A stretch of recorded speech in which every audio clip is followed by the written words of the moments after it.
My best friend is marrying my abuser, invited my daughter to be the flower girl, and now accuses me of ruining her wedding. I know how bad that sounds, and I'll start by admitting this is fully based on my feelings of betrayal, hurt, and disgust. I, 27 female, have an amazing daughter, 12 female, and I'm married to the most amazing man, T, 27 male, in the world. My daughter and I have been living in Japan for the last 9 years, the home country of my husband. I returned to the UK for the first time since leaving this month, August 2023, to meet my nephew. My best friend, R, 26 female, and I have been best friends since we were 3 years old. She has always been my rock through everything, especially when I was pregnant with my daughter. As you can see, I gave birth to my daughter when I was 15. Her biological father, D, 33 male, has had no interaction with either of us since the night I got pregnant, nor has he ever shown an interest, until now. To address the elephant in the room, D sawed me when I was 15 and he was 21. I come from a very religious family, aka my father is a deacon. There was no option. However, I absolutely adore my daughter and do not equate her to that horrible experience.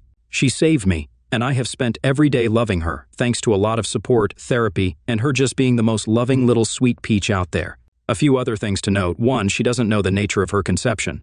How do you explain that to any child under any circumstances? 2, my husband adopted her, and she knows they're not related biologically, but they absolutely adore one another. 3, D gave up all parental rights and a plea deal for a lesser sentence. Now on to the main thing. I came back to the UK to meet my nephew, but I booked a stay for a few weeks to visit my family and friends. It was all a surprise. No one, except my mom, knew we were coming over. It was very fun and lovely to see everyone's shock and surprise. My daughter is having the best time with her aunts, and they're all so excited to see her in person. I decided to also surprise R, turning up at her house, ringing the doorbell, and seeing the man who sad me was definitely the last thing I was expecting. I assumed by some twisted and cruel coincidence that I got the address wrong, but then R comes to the door calling him babe. It honestly felt like a horrible, cliched teen movie where the main protagonist caught her best friend and boyfriend together. I knew she was seeing someone, but she said that she wouldn't let me meet them until it was in person. She's my best friend. I had no reason not to trust her. I know that makes me stupid as hell, but I just never could have thought she'd do this. It's been 3 days since then, and she has been blowing up my phone begging to talk. I finally gave in because, as established above, I'm A. She said she was sorry for how I found out about them, and if I could forgive her for falling in love with my ex, which not only pissed me off but also my husband, who knows everything this whole ordeal put me through.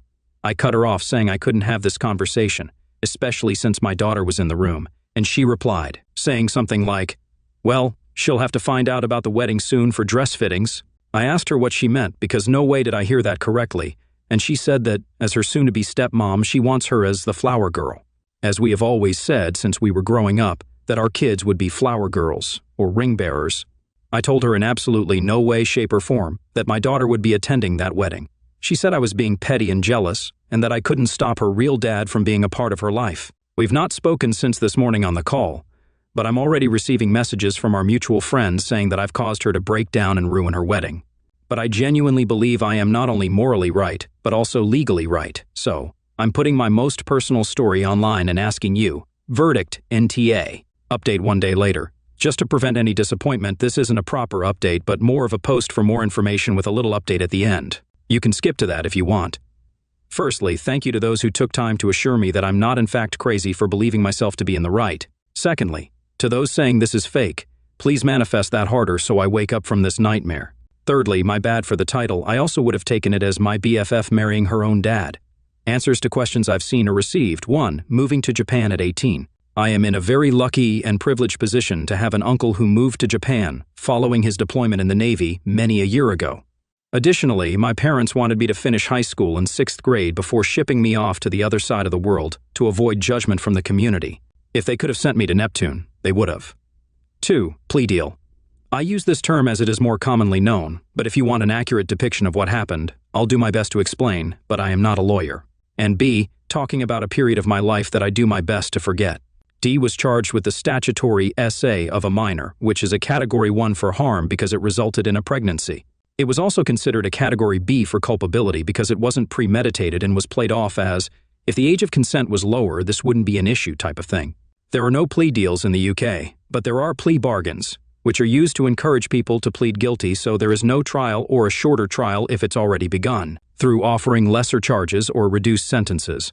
There were other factors involved. He pleaded guilty, had no previous arrests or convictions, had a letter from a psychiatrist saying that he lacked maturity due to some disorder, and showed remorse during the hearing. Because of this, his charge was reduced to a Category 2 harm and Category B culpability case. He was sentenced to 5 years in prison, and he was placed on the Essex Offender Register until he was notified of being removed. He served around 3.5 years of that sentence before being released, and was on the Essex Offender Register until last year sometime, because a review showed he had changed or something. I'm not really sure. My friend explained it to me today, but we're like 3 rows down the grapevine at this point, so take that with a pinch of salt. 3. Deacons. There are around 738 active deacons in the UK currently. My father is not one of them.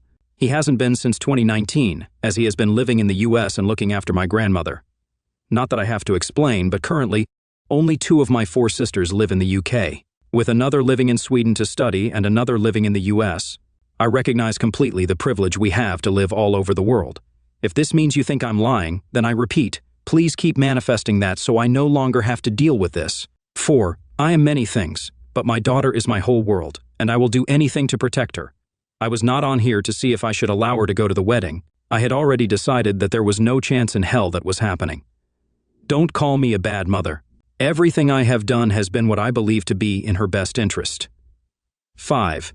My BFF was the first person I told about what Dee had done to me. It was her and her mom who took me to the police station. It was she who sat with me crying in the school toilets when I was sick. It was she who watched all the videos sent to me by the baby support class. I don't know what changed. She has been going through a lot, facing many issues through COVID, but there is nothing I can think of to explain this change. Update: my husband has tried to change our flights, but due to the air traffic control issues in the UK, this hasn't been possible as of yet, but we will keep looking into it. I have contacted my lawyer. He says that there is no legal claim from their side, so that has eased me slightly, but I'm an overthinker. So my mind continues to rage on with all possible outcomes with regards to talking to my daughter and explaining everything. She isn't completely in the dark about the circumstances. She knows it was a bad situation, and whenever she is asked questions regarding her paternity, I've done my best to explain to her without outright stating, "You were a product of SA," because I don't want her to ever question whether she is loved or wanted. She is going into that really vulnerable age, and I'm trying to be as sensitive as possible about it. But my husband and I have decided that, due to the circumstances, we need to tell her. I've already contacted my therapist, and she has arranged for a chat with a child psychologist when we return. My daughter will then have option of speaking with my husband or me, or having sessions on her own. I've been dealing with my trauma for years, and it was selfish on my part to wait this long, but my childhood was taken away by this man. And I believed I was protecting her, but I now know I was protecting myself. Ours number has been blocked on all our phones, and she cannot reach us through social media either. For the time that we remain in the UK, she will never be without my husband, my mother, or myself. Thank you all for your words of support. My mind has been spinning non-stop, but I'll power through for my daughter. Edit: my friend's mother passed away in 2020 before she had ever mentioned a partner, but I know for a fact she wouldn't approve. She would have kicked her arse up and down the street. She was a wonderful woman. Relevant comments: it sounds like your friend was never your friend. I wonder what her endgame was. She didn't want to tell you who she was dating until she could tell you face to face, right? Did she just expect that you'd be understanding or something? And the whole, "I'm her stepmom and her father and I want her at the wedding, blah blah blah," is super delusional. Thinking she either never believed you or she's let him completely manipulate the situation in her mind. Surely her mother doesn't support their relationship. Quietad 960 OP's reply: her mother unfortunately passed away at the beginning of 2020. I know she absolutely would not have supported it though. Are people really getting so desperate for a partner that they choose to be with a known child attacker? I can't even fathom how she even started to talk to him, let alone develop a relationship with him. It's just wild to me.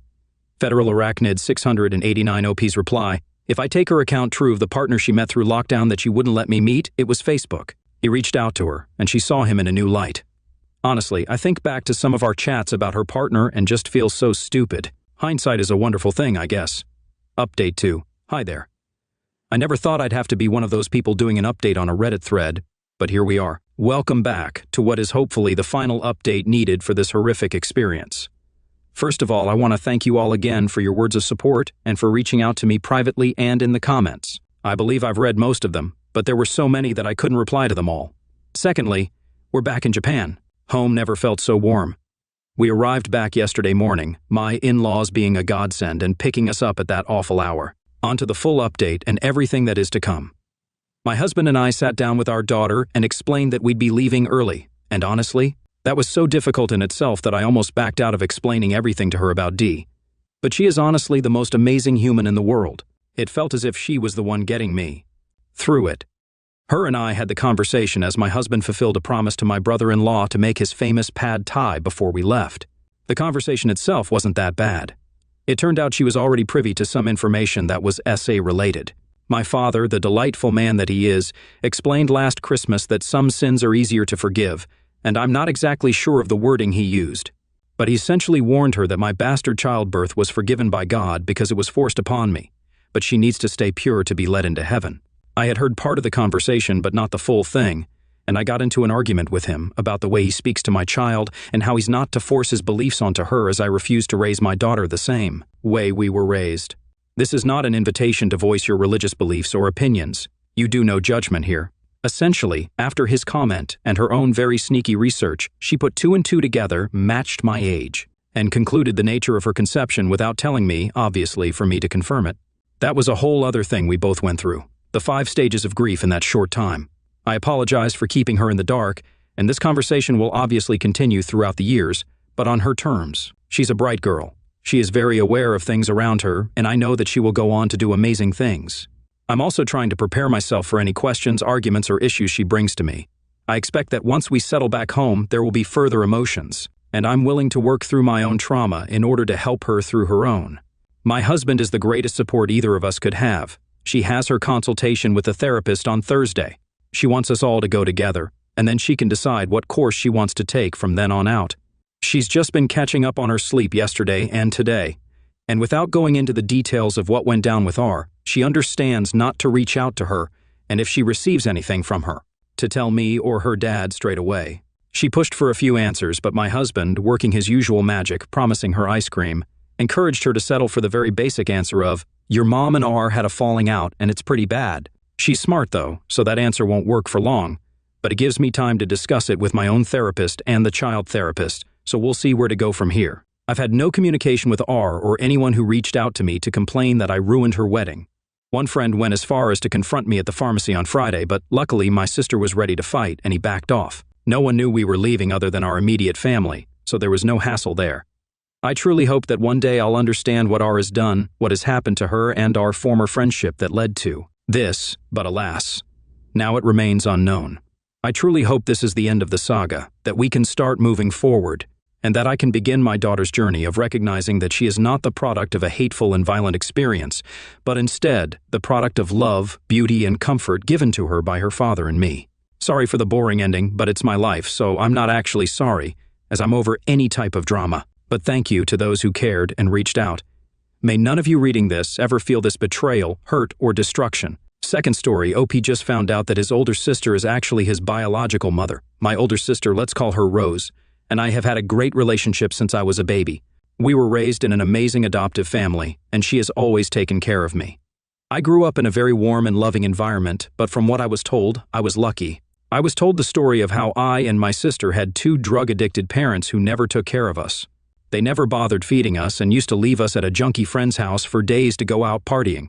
When my mom was pregnant with me, she smoked and got drunk. Luckily, I turned out pretty fine, pretty often, and when I was born, my sister was the only one who took care of me. When I was 2 months old, they left us both in a mall and left. We got help from an old couple who also turned into our adoptive family, and we contacted the police, but my parents weren't at the house, which looked like a homeless cave.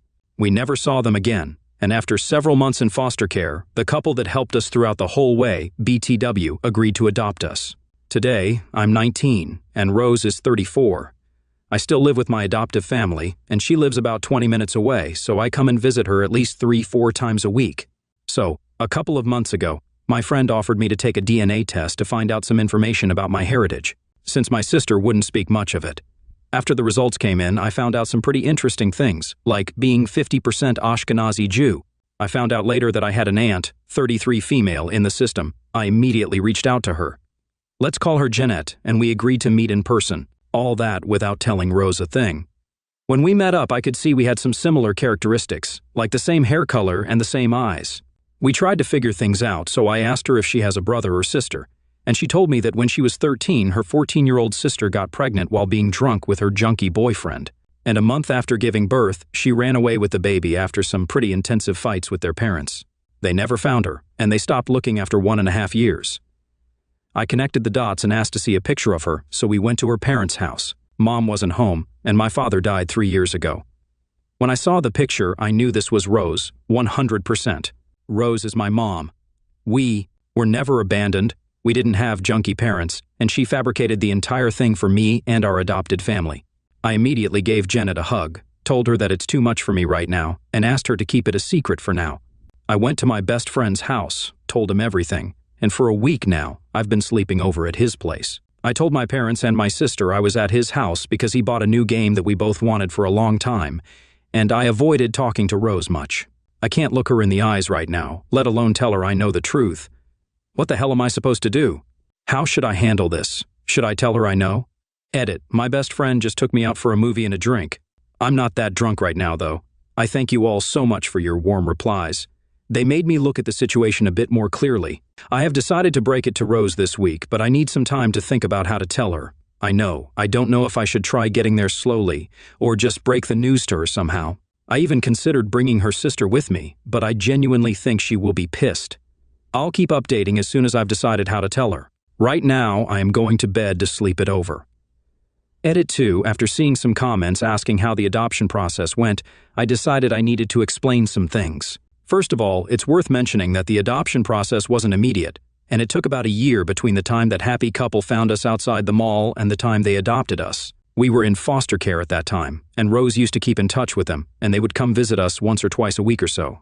I was told, I don't know what to believe now. Eventually, Rose broke down in tears for them and told them she hates foster care and that her little brother, me, would grow up here, and she couldn't bear that thought. At that time, they decided to try and adopt her and hired lawyers and stuff, and after a few months, it was legal and done. At least that's what I was told. I don't think my adoptive parents knew, but if they did, then that story is probably a lie too. Update. Okay, so first of all, I want to thank everyone for their honest replies. It really helped me to get my feelings straight and get ready to confront her. So, after a week of avoiding, I came to her house with a picnic basket by surprise, so I will have a chance to speak with her. She was happy to see me, and I told her to sit down because we needed to talk. I started things by saying that I know that she has a secret that she's been hiding from me for years. Her face turned red, and she started crying like hell. She knew what I was talking about.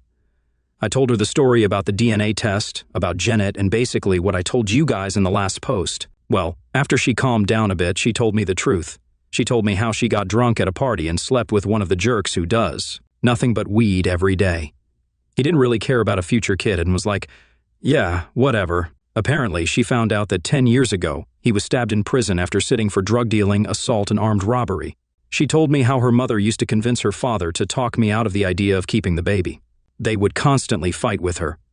When the baby was born, they told her on the spot that she brought shame upon the family and they would not help raise the baby in any way, meaning she would have to work in the meantime to have money for her baby and sometimes for herself.